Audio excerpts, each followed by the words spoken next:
इस वीडियो में आपको इस पाठ में आए प्रश्नों के लिखित उत्तर मिलेंगे। नमस्कार सभी को, हिंदी कला केंद्र में आपका स्वागत है। अगर आप इस चैनल पर नए हैं तो पहले इसको सब्सक्राइब करें व बेल आइकन को दबाना ना भूलें ताकि नए वीडियो का नोटिफिकेशन सबसे पहले आपको मिले। एक खिलाड़ी की कुछ यादें। बच्चों, इस संस्मरण को हमने इसके भाग 1 में पढ़ा व समझा था। अब इसके अभ्यास प्रश्नों को देखते हैं। पाठ से लेखक बैडमिंटन चैंपियन था। उसे हॉकी खेलने की प्रेरणा किससे और कैसे मिली? तो लेखक बैडमिंटन के चैंपियन थे, लेकिन उन्हें हॉकी खेलने की प्रेरणा मेजर ध्यानचंद से मिली। कैसे मिली? एक दिन उन्होंने स्कूल ग्राउंड में ध्यानचंद को हॉकी खेलते देखा और उनसे प्रेरित होकर लेखक भी हॉकी खेलने लगे। इंग्लैंड से मैच जीतने के बाद सबकी आंखों में आंसू क्यों थे? इंग्लैंड का मैच जीतने के बाद सबकी आंखों में खुशी के आंसू थे। क्यों थे? क्योंकि वहाँ इंग्लैंड की रानी यानी क्वीन भी मौजूद थी, जिसने हम पर राज किया। उसी के घर में उसे हराया, यही सोचकर सबकी आंखों में खुशी के आंसू थे। यहाँ पहली बार विश्व स्तर पर जनगण मन बजा। खिलाड़ियों में जज्बा जरूरी है। लेखक ने किस जज्बे की बात की है? यह जज्बा क्यों जरूरी है? तो यहाँ पर बच्चों, लेखक का खिलाड़ियों में जज्बे से अर्थ है खिलाड़ियों में खेलने की भावना प्रबल होनी आवश्यक है, क्योंकि बिना प्रबल इच्छा के वह खेल नहीं पाएगा और खेल का स्तर गिर जाएगा। याद करना। 60 साल की बात करने से पहले मैं कुछ साल और पीछे जाना चाहता हूँ। लाहौर को याद करना चाहता हूँ। ऊपर के वाक्यों को पढ़ो और बताओ कि लेखक 60 साल की बात करने के लिए क्या करना चाहता है। तो लेखक 60 साल की बात करने के लिए कुछ साल पीछे जाना चाहता है, ताकि वह उस समय के माहौल को याद कर सके और अपनी बात बता सके, और साथ ही लेखक के मन के जो भाव हैं उनको हम समझ सके। तुम्हें अगर अपने 3 साल के हिंदी सीखने की बात को कहने को कहा जाए तो उसके लिए क्या क्या करोगे? तो बच्चों, अभी आप कौन सी कक्षा में हो? 8 में। तो जब आप 3 साल के थे तो आपको लगभग 12 साल पीछे जाना पड़ेगा। तो आप इस बात को इस तरह कह सकते हो, मैं आप सभी को 12 साल पीछे ले जाना चाहूँगी, जब मैं 3 साल की थी। सबसे पहले हमें क, ख, ग बोलना सिखाया गया। उसी के साथ हमने पूरी वर्णमाला के अक्षर सीखे। धीरे धीरे हमें पूरी 12 खड़ी बोलनी आने लगी। फिर हमें स्वर और व्यंजन पढ़ाए गए। फिर बिना मात्रा वाले शब्द पढ़ना और लिखना शुरू किया। धीरे धीरे अभ्यास से आज हम पूरी तरह से हिंदी पढ़ने और लिखने में सक्षम हैं। क्या पिछली किसी बात को याद करने के लिए बार बार रटना जरूरी होता है, या सोच समझ के साथ उस पर चर्चा, विचार और उसका आवश्यकता अनुसार व्यवहार करना जरूरी होता है? तुम्हें जो भी उचित लगे उसे कारण सहित बताओ। तो बच्चों, मेरे हिसाब से हमारे जीवन में घटित किसी भी बात को याद करने के लिए हमें रटना जरूरी नहीं होता। तो पिछली किसी बात को रटना जरूरी नहीं होता। मेरे हिसाब से सोच समझकर उस पर चर्चा करना और उसका आवश्यकता अनुसार व्यवहार करना जरूरी होता है। क्यों होता है ऐसा? क्योंकि ऐसा करने से हम उस विषय को हमेशा के लिए याद रख सकते हैं। इसके लिए हमें उसे रटने की ज़रूरत नहीं होती। एक बार अगर पूरी तरह बात हमारी समझ में आ जाए तो वह अपने आप याद हो जाती है। साथ ही वह घटना हमारे जीवन में अगर घटित हो चुकी है तो हमें वह स्वतः ही याद हो जाएगी, उसको रटने की आवश्यकता नहीं पड़ेगी। बिखरा हुआ, पता करो कि कोई सामान, विचार और ध्यान क्यों बिखरता है। जब किसी सामान को सही जगह पर न रखा जाए, इधर उधर छोड़ दें तो वह बिखर जाता है।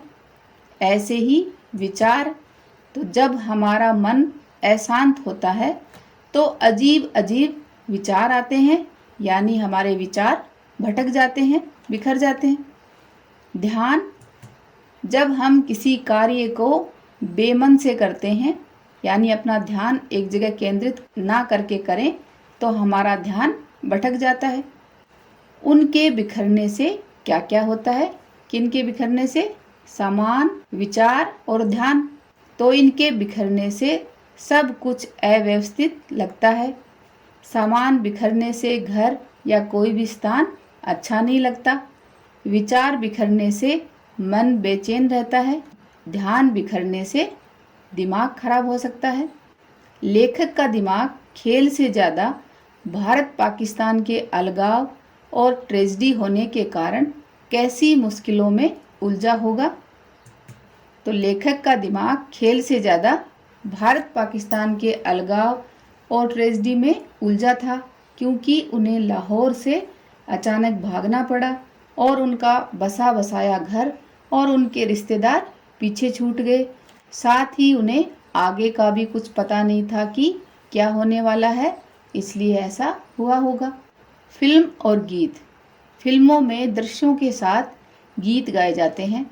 फिल्म के अतिरिक्त ऐसे बहुत से अवसर होते हैं जहां उसी के अनुकूल गीत भी गाए बजाए जाते हैं।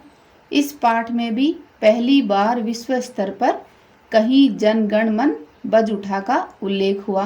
तो ये बच्चों आपको पता ही है कि अंतर्राष्ट्रीय स्तर पर जो भी टीम जीतती है खेल में तो उसी के देश का राष्ट्रगान बजाया जाता है। तुम फिल्मों के कुछ मशहूर गीतों के बोलों की सूची बनाओ जो फिल्मों के दृश्यों के साथ तो गाए गए हों, जिन्हें विशेष अवसरों पर भी गाया बजाया जाता हो। तो बच्चों आपको इस तरह की फिल्मों के नाम देखने हैं। जैसे 15 अगस्त और 26 जनवरी पर आपने ये गाने ज़रूर सुने होंगे। ए मेरे वतन के लोगों, या रंग दे बसंती चोला मेरा, रंग दे बसंती चोला, मेरे देश की धरती सोना उगले, ए मेरे वतन के लोगों। ऐसे ही कर चले हम फिदा जानो तन साथियों। ऐसे ही रक्षाबंधन पर भैया मेरे राखी के बंधन को निभाना, और गांधी जयंती पर रघुपति राघव राजा राम, पतित पावन सीताराम, या फिर सागरमती के पुत्र तूने कर दिया कमाल। इसी तरह के गाने गाए और बजाए जाते हैं ना। खेल कूद, नीचे कुछ खेलों के नाम दिए गए हैं। इन्हें खेलने के लिए किन किन चीज़ों की ज़रूरत होती है उनकी सूची बनाओ। तो जैसे हॉकी को खेलने के लिए क्या चाहिए हमें? हॉकी स्टिक, बॉल, 9 खिलाड़ी और मैदान। ऐसे ही क्रिकेट खेलने के लिए बैट, बॉल, 3 विकेट, पिच, मैदान और 11 खिलाड़ी। लॉन टेनिस के लिए नेट, टेनिस रैकेट, बॉल जो कि किरमिच की, और टेनिस कोर्ट। तैराकी के लिए स्विमिंग ड्रेस, चश्मा और स्विमिंग पूल, खिलाड़ी। तीरंदाजी के लिए धनुष, तीर, टारगेट। कबड्डी के लिए खिलाड़ी, मैदान और जज्बा। पता लगाओ क्रिकेट, फुटबॉल और हॉकी के मैदान में क्या अंतर होता है। तो बच्चों आप इनमें से कौन सा खेल खेलना पसंद करते हो, ये बात आप मुझे कमेंट बॉक्स में लिखकर बताना। साथ ही आपको इनका अंतर भी ज़रूर मालूम होगा। ये क्रिकेट का मैदान, ये फुटबॉल और ये हॉकी। तो बच्चों ये आपको चित्र देखकर ही इनके मैदान में अंतर साफ नज़र आ रहा है ना। जैसे क्रिकेट का मैदान गोलाकार होता है, वहीं फुटबॉल और हॉकी का आयताकार होता है। फुटबॉल और हॉकी में दोनों तरफ ये देखो गोल पोस्ट होती हैं, जबकि क्रिकेट में पिच पर विकेट होते हैं।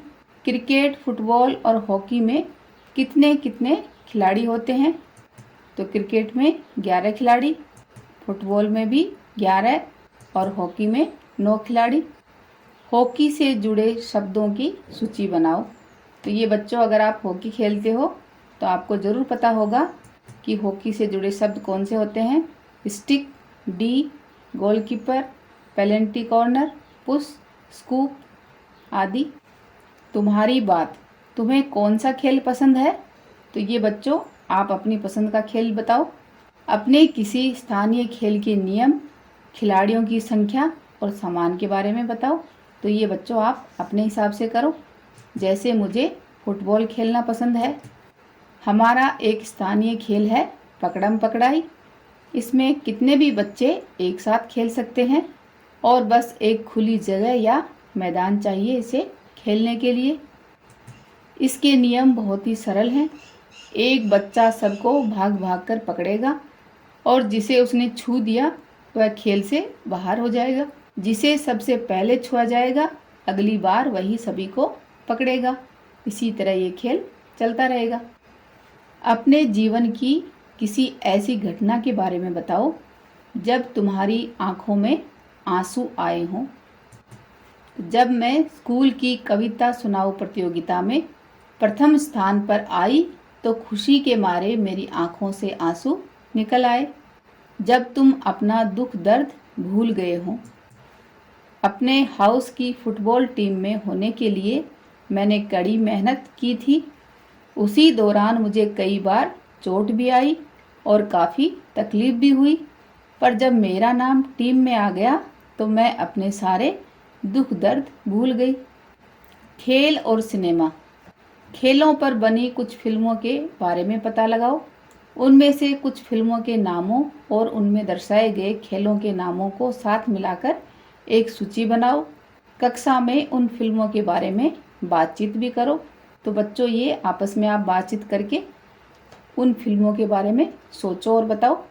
जैसे लगान, सांड की आँख, गोल्ड, दंगल। अब इन फिल्मों में कौन कौन से खेलों को दर्शाया गया है उनके नाम इनके आगे सूची बनाकर लिखो। जैसे लगान में क्रिकेट, सांड की आँख और गोल्ड में कौन से खेलों के बारे में दर्शाया गया है वो आप मुझे कमेंट बॉक्स में लिखकर बताओ। ऐसे ही दंगल में भी कौन से खेल के बारे में बताया है उसका नाम भी आपको बताना है। जगह जगह के खेल। कुछ खेल कुछ खास जगहों में ही खेले जा सकते हैं और कुछ खेल प्रचलन के कारण कुछ खास लोगों द्वारा ही खास स्थानों पर खेले जाते हैं। बताओ कि कौन से खेल अंदर खेले जाते हैं, यानी इंडोर गेम कौन से होते हैं। जैसे कैरम, टेबल टेनिस, बैडमिंटन, शतरंज। कौन से खेल बाहर खेले जाते हैं। Cricket, hockey, lawn tennis, football, basketball, kabaddi, kho kho, दौड़ आदि। कौन से खेल अकेले खेले जाते हैं। तो तैराकी, भार उठाना, दौड़, कंप्यूटर गेम आदि अकेले खेले जाते हैं। इनके अलावा बच्चों, यहाँ पर और कौन कौन से खेल आएंगे उनके नाम आप मुझे कमेंट बॉक्स में लिखकर बता सकते हो। इस संस्मरण को एक बार फिर से पढ़ें व समझें। बच्चों को पढ़ाई के साथ साथ रोजाना खेलने के लिए भी समय निकालना चाहिए। खेलों के माध्यम से हमारे शरीर को क्या क्या फ़ायदा होता है इसके बारे में पता करें और मुझे कमेंट बॉक्स में लिखकर ज़रूर बताएं। सुझावों व सुधारों के लिए कमेंट बॉक्स में लिखें। अगर हमारे वीडियो बन ही रहे हैं आपके फेवरेट तो फिर क्यों ना करें इनको लाइक, सब्सक्राइब और रिकमेंड। हमें और बेहतर बनाने के लिए आप कर सकते हैं कमेंट। धन्यवाद।